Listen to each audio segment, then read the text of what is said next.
ఐదేళ్లకు మునుపు ఒక కాన్ఫరెన్స్ పెట్టారు.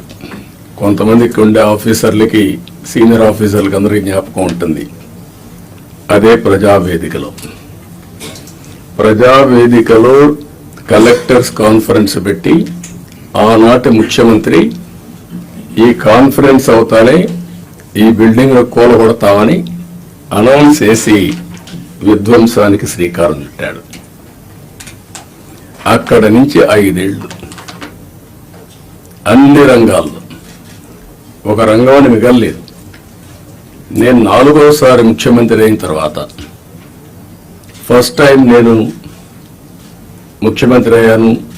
ఇబ్బందులున్నాయి, ఆర్థిక ఇబ్బందులున్నాయి, కానీ ఆఫీసర్లో మొరేల్ చాలా హైగా ఉంది. అప్పుడు ఆ రోజు జరిగింది కాస్తో కోస్తో ఇన్ఎఫిషియన్సీ, లేకపోతే కొంత కరప్షన్.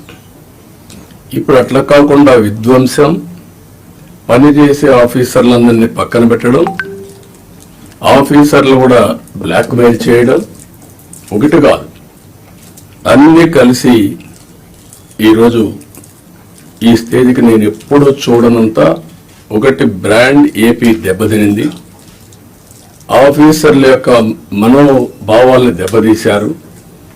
ఢిల్లీకి పోతే ఒకప్పుడు Andhra bureaucracy one of the best bureaucracy, మీరు గుర్తుపెట్టుకోవాలి.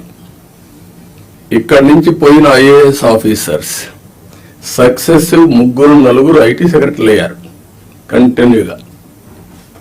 ఇక్కడ నుంచి పోయినటువంటి ఫైనాన్స్ సెక్రటరీస్ ఆర్బీఐ గవర్నర్లు అయ్యారు. ఇక్కడి నుంచి పోయిన వాళ్ళు కేంద్రంలో కీలక బాధ్యతలు వహించారు. వరల్డ్ బ్యాంక్ వెళ్లారు. ఈరోజు మనం చూస్తూ ఉంటే ఆంధ్ర ఆఫీసర్స్ అంటే ఢిల్లీలో కూడా అన్టచబుల్స్ కింద, వీళ్ళు ఏమి చేయలేరు అనే పరిస్థితికి వచ్చారు. ఎప్పుడు కూడా మనం గుర్తుపెట్టుకోవాల్సింది,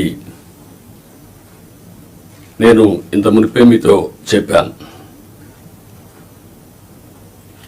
ఒక చిన్న తప్పు జరిగితే కరెక్ట్ చేయొచ్చు, కానీ టోటల్గా విధ్వంసానికి గురైనటువంటి రాష్ట్రాన్ని మళ్ళీ పునర్నిర్మాణం చేయాలంటే ఎక్స్ట్రా ఎఫర్ట్స్ కూడా మనందరూ పెట్టాల్సిన అవసరం ఉంది.